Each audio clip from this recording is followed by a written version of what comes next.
આદર્શ સમાજની વ્યવસ્થા શિક્ષકના શિરે હોય છે, પરંતુ જ્યારે જ્યારે પરિવારમાં ગૃહકલેશ થાય છે ત્યારે સારામાં સારો માણસ પણ પડી ભાંગે છે। આવી જ ઘટના સામે આવી છે ધોળકામાંથી, જ્યાં ધોળકાના શિક્ષકે પોતાની પત્નીને જ હત્યા કરી નાખી છે। શા કારણે હત્યા નિપજાવવામાં આવી છે, કોણ છે આ શિક્ષક, જોઈશું આ રિપોર્ટમાં।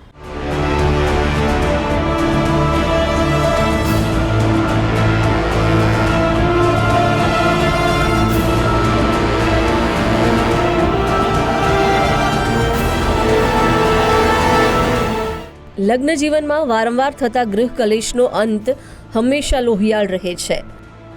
ક્ષણિક ઉશ્કેરાટ કે ક્રોધ હસતા રમતા પરિવારને હંમેશા માટે વેરવિખેર કરી નાખે છે। અમદાવાદના ધોળકા તાલુકાના કેલિયા વાસણા અને શેખડી ગામ વચ્ચેથી પસાર થતી નર્મદા કેનાલ નજીક અવાવરૂ સ્થળેથી લાશ મળી। આ અર્ધનગ્ન અને સળગેલી હાલતમાં મળેલો મૃતદેહ 40 વર્ષ આસપાસની મહિલાનો હતો, પરંતુ તેની ઓળખ કરવી મુશ્કેલ હતી। અમદાવાદ ગ્રામ્ય પોલીસે થોડીક તપાસના અંતે મૃતક રીનાબેન ઝાલા ધોળકાની ખાતરીપુર પ્રાથમિક શાળામાં ફરજ બજાવતા હોવાની જાણકારી મળી। તેઓ વસ્તી ગણતરીના કામે બદરખા ગામની આસપાસ પતિ બળદેવ ઝાલા સાથે 2 જૂનના રોજ ઘરેથી નીકળ્યા હતા। 2 સંતાનોના માતા પિતા એવા રીનાબેન અને બળદેવ ઝાલા 20 વર્ષના લગ્ન જીવન દરમિયાન વારંવાર ઝઘડા થતા રહેતા।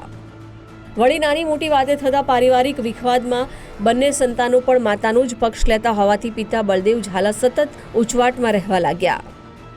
2 જૂને વસ્તી ગણતરીના કામે સાથે નીકળેલા પતિ પત્નીને ફરી કોઈ મુદ્દે ડખો થયો એટલે ઉશ્કેરાયેલા પતિ બળદેવ ઝાલાએ અવાવરૂ સ્થળે સ્કૂટર ઊભું રાખી પત્ની રીનાબેનની માથામાં પથ્થરના આડેધડ ઘા મારીને અત્યંત ક્રૂરતાપૂર્વક હત્યા નિપજાવી। જે બાદ વાહનમાંથી પેટ્રોલ કાઢી કપડાની મદદથી લાશને બાળવાનો પ્રયાસ કર્યો, પરંતુ લાશ સંપૂર્ણ ન બળતા અને કોઈ જોઈ જશે તેવા ડરથી બળદેવ ઝાલા સ્થળ પરથી ભાગી ગયો। આ હત્યાકાંડને અંજામ આપ્યા બાદ પતિ બળદેવ ઝાલા કશું ન બન્યું હોય તેમ ગામની લાઇબ્રેરીમાં જઈને બેસી ગયો અને રીનાબેનના ભાઈને ફોન કરીને બહેન ગુમ થયા હોવાની જાણ કરી છટકવાનો પ્રયાસ કર્યો। જે બાદ પોલીસ અને અન્ય પરિવારજનોની સાથે શોધખોળમાં પણ જોડાયો હતો। ધોળકા રૂરલ વિસ્તારમાં ચલોડાથી કેલિયા વાસણા જવાના રસ્તે જાડી વિસ્તારમાં એક 40 વર્ષ અંદાજિત ઉંમરની એક મહિલાની લાશ મળેલી, જે અર્ધ સળગાયેલી હાલતમાં હતી અને મૃત હાલતમાં હતી। આ અંગેની સંપૂર્ણ બનાવની વિગત જોતા આ બનાવ મહિલા જે મરણ જનાર જે છે તે રીનાબેન ઝાલા પ્રાથમિક શિક્ષક તરીકે નોકરી કરતા હતા અને તારીખ 2ના રોજ બદરખા ગામેથી વસ્તી ગણતરીના કામે ચલોડા ગામ તરફ પોતાના પતિ બળદેવભાઈ ઝાલા સાથે જેઓ તેમને મદદ કરતા હતા અને બળદેવભાઈ ઝાલા પોતે પણ એચટેટ તરીકે મુખ્ય શિક્ષક તરીકે ફરજ બજાવે છે।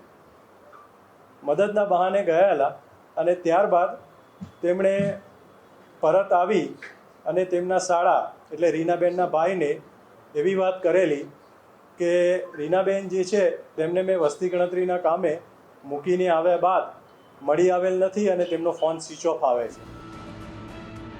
અમદાવાદ ગ્રામ્ય પોલીસે શંકાના આધારે કડકાઈથી પૂછપરછ કરતા જ બળદેવ ઝાલા ભાંગી પડ્યો અને પત્નીની હત્યા તેણે જ કર્યાની કબૂલાત કરી। હત્યારો પતિ પણ ધોળકાની કોઈ સરકારી શાળામાં મુખ્ય શિક્ષક તરીકેની ફરજ બજાવે છે। વ્યવસાય શિક્ષક પતિ પત્ની લાંબા સમયથી કૌટુંબિક ઝઘડા ચાલતા હતા।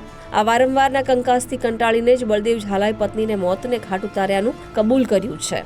આ હત્યાકાંડમાં અન્ય કોઈ વ્યક્તિએ બળદેવ ઝાલાને મદદ કરી કે કેમ તે અંગે પોલીસે વધુ પૂછપરછ હાથ ધરી છે।